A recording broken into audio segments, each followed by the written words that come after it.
Hey friends, Amy Catapan here. Welcome back to my YouTube channel. If you're new here, what I usually do on my YouTube channel is bring you interviews with authors who have new books releasing. But those of you who have been around for a while also know that I occasionally drop a video about my favorite TV show, The Chosen. And I've been thinking for a long time that I'd really like to do some videos about really just the writing of The Chosen and what writers can learn. So, again, for those of you who don't know, in addition to be an English teacher who teaches writing to students, I am also an author myself. I am the author of two award-winning novels, Angelhood and Seven Riddles to Nowhere. If I move my head, you can actually see the little books up there. And I'm also the author of two books for teachers. I've got bigger poster boards for those. We've got a Saint Squad for teachers over here, and Sweet Jesus Is It June Yet? 10 ways the Gospels can help you combat teacher burnout and rediscover your passion for teaching. Well, so like I said, I every once in a while drop some videos about The Chosen. And because I am a writer and I love talking about writing, I've been thinking for years, really, that it would be kind of cool to talk about what writers can learn from the writing of The Chosen. I've been thinking about this for years, but really, to be honest, with full-time teaching and the writing and the speaking and the teacher retreat leading that I'm doing, there just hasn't been time to make all the YouTube videos I would like to make, but it's summer break now and I have a little time before my next speaking engagement. So I thought I'm finally going to make a video about writing and The Chosen. But here's the important thing. Huge spoiler in this video. If you have not seen episode 3 of season 4 of The Chosen, please stop what you are doing right now. Do not watch this video any further. We are going to talk about the ending of episode 3. It was a huge surprise to many people.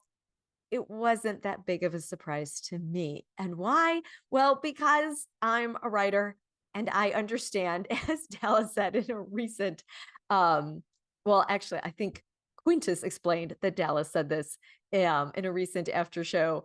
Dallas said to Brandon, the actor who plays Quintus, yes, Brandon, I understand how dramatic structure works, because Brandon had been saying, listen, you can't have Quintus all the time just getting upset and talking. You have to have Quintus do something. And Dallas kept saying, yes, don't worry. We understand how dramatic structure works. We are building to something, right?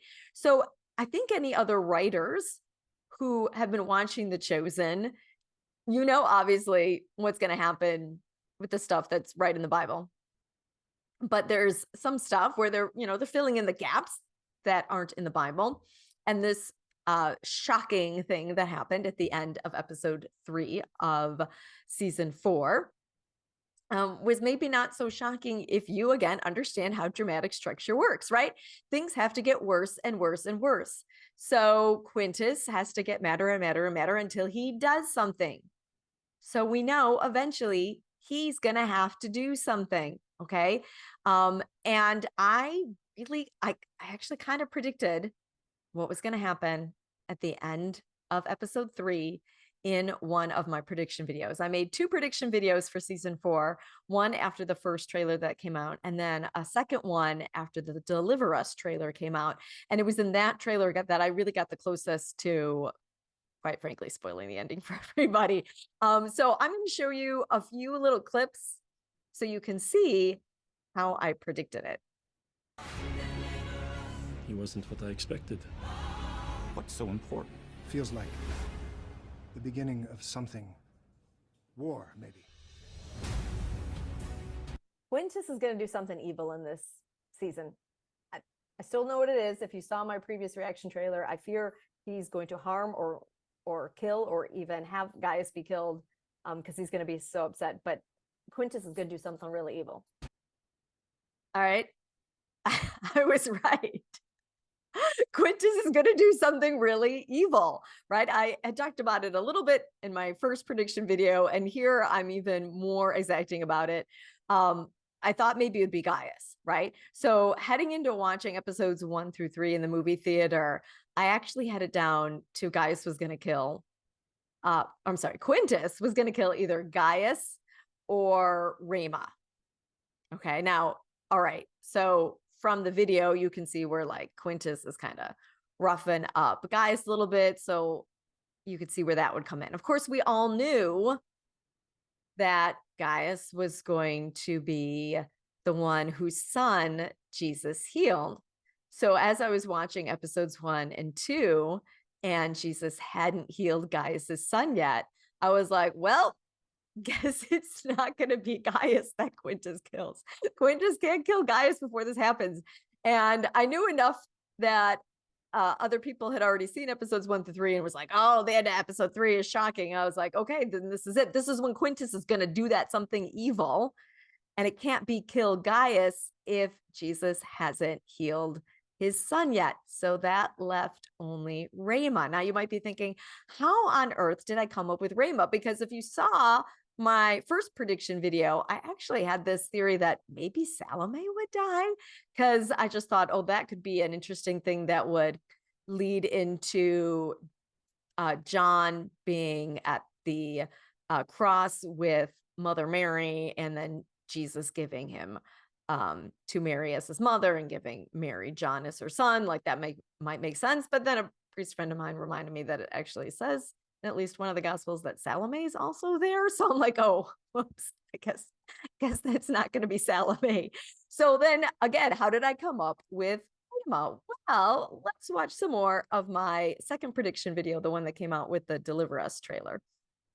All right, last but not least, this just came out today, a sneak peek of a scene from season 4.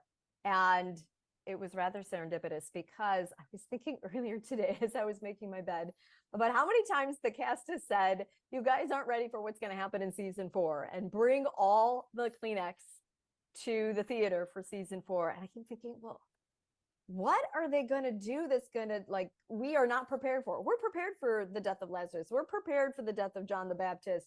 In my other reaction video, I mentioned that, I don't know, maybe Gaius is going to die. Maybe Salome is going to die. It would be a bit of a twist, but maybe. And then this morning I thought, what if they don't let Thomas and Rhema get married?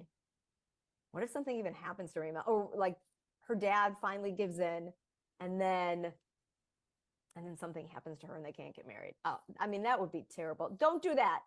Dallas and the writers, please don't do that. But anyways, this sneak peek just came in, and I thought, oh, what good timing, because I was just thinking about Thomas and Rhema.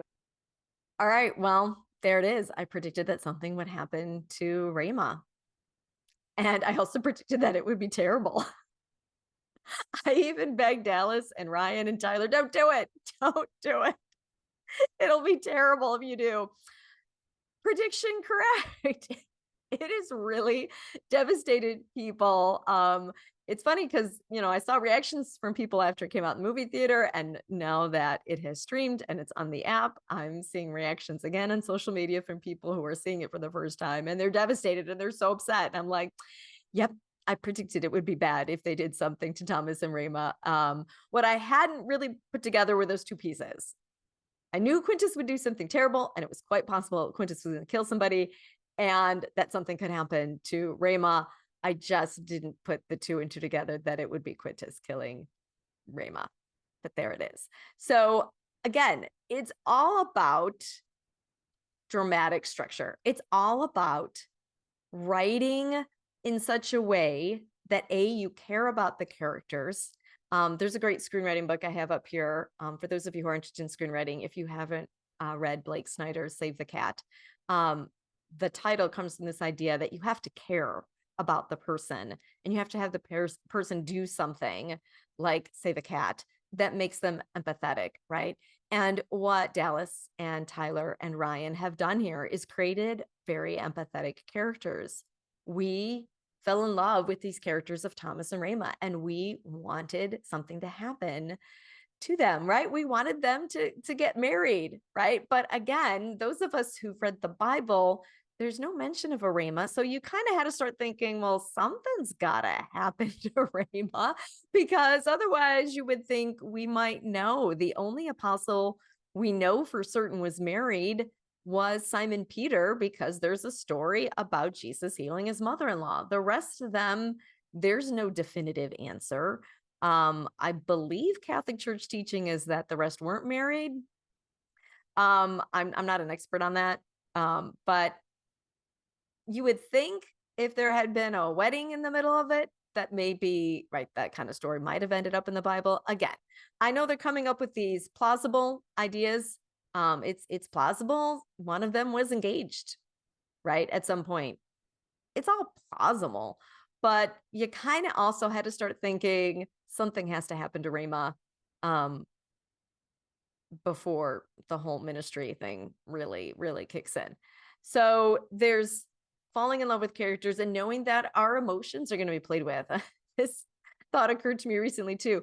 Writing is a bit of emotional manipulation, but in the best way. We're trying to convey human experiences. We're trying to convey things, storylines, characters that people can relate to. And one of the reasons I think the end of this episode has hit so hard for people is because we can relate to losing someone. We can relate to that pain. We can relate to that grief. The writers have done a great job on hitting a nerve. And hopefully, what comes of this is that we see how people of faith deal with grief. We don't lose our hope.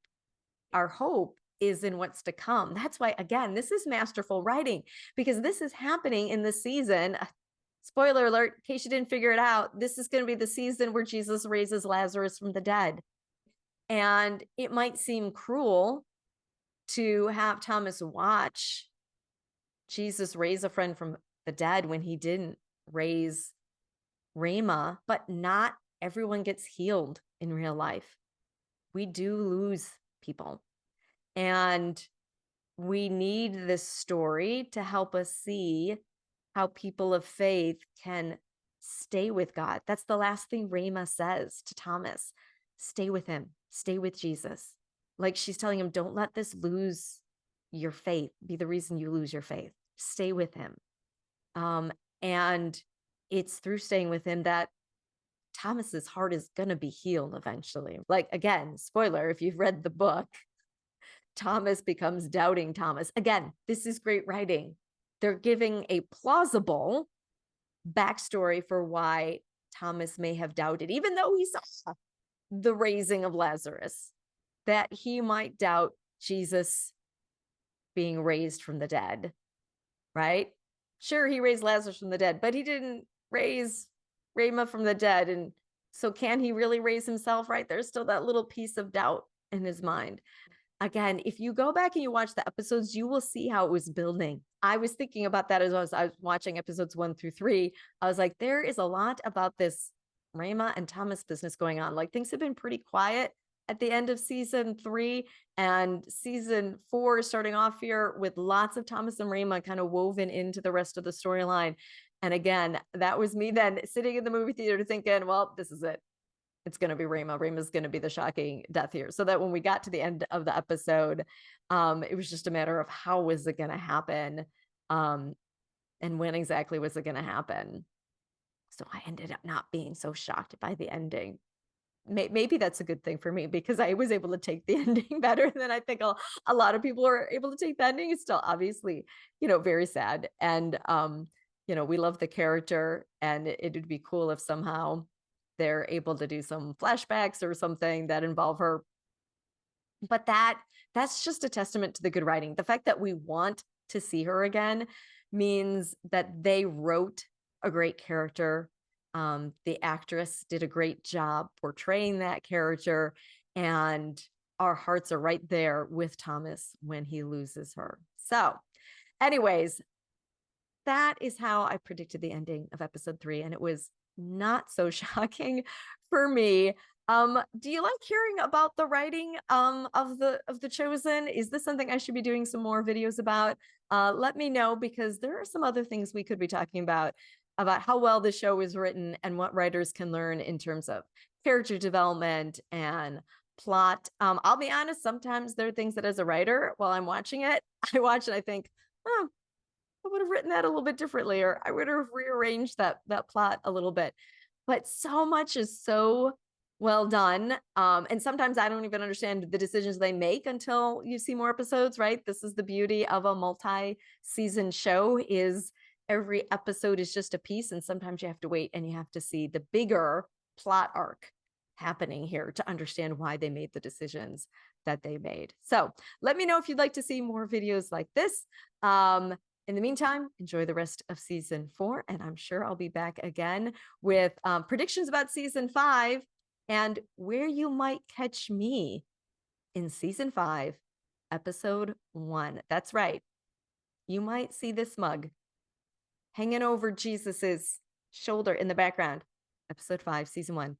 Stay tuned for details.